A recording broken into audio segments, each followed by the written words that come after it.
ఈ మే నెలలో మనమందరం తల్లి మరియమ్మ గురించి ధ్యానించుకుంటూ మరియ భక్తిని పెంచుకుంటూ యేసు ప్రభువునకు మరింత చేరువలో ఉండాలని ప్రయత్నం చేస్తూ ఉన్నాం.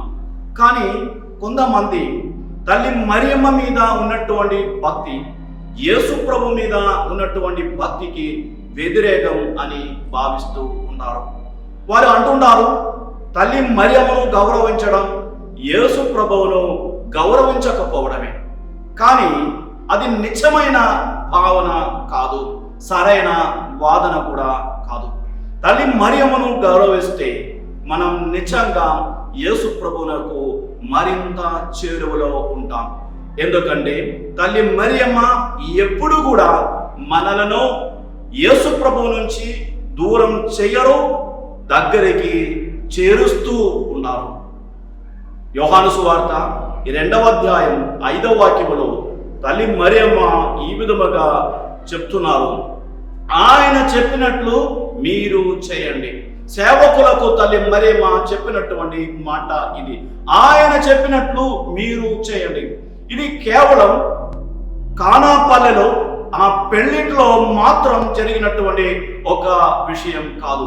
ప్రతిసారి తల్లి మరియమ్మ మనస్తత్వం ఇది. యేసు ప్రభువు చెప్పినట్లు చేయండి అని పదే పదే మనకు గుర్తు చేస్తూ ఉంటారు తల్లి మరియమ్మ. ఇందులో నుంచి మనం అర్థం చేసుకోగలుగుతాము, తల్లి మరియమ్మ యేసు ప్రభు నుంచి మనల్ని దూరం చేయరు. తల్లి మరియమ్మ మనలను యేసు ప్రభు వైపు నడిపిస్తూ ఉన్నారు.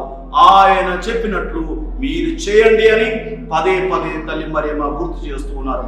ఇక తల్లి మరియమ్మ జీవితంలో కూడా తల్లి మరియమ్మ దేవుని మాట అక్షరాల పాటించినటువంటి వ్యక్తి.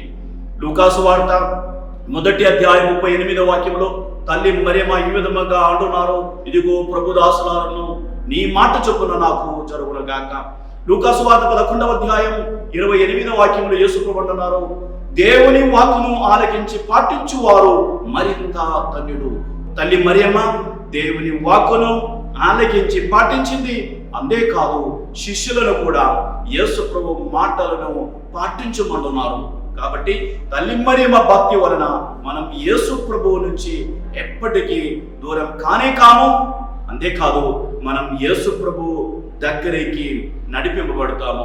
కావున ఈ మే నెలలో తల్లి మరియమ్మ భక్తులు వర్ధిల్లి యేసు ప్రభువునకు మరింత చేరువలో జీవించే ఆశీర్వాదం కోసం మనం ప్రార్థిద్దాం. తల్లి మరియమ్మ తప్పకుండా మనందరి కోసం మధ్యవర్తితో ప్రార్థన చేస్తూ ఉంటుంది. ఈ విశ్వాసంతో మనం ముందుకు వెళ్తాం.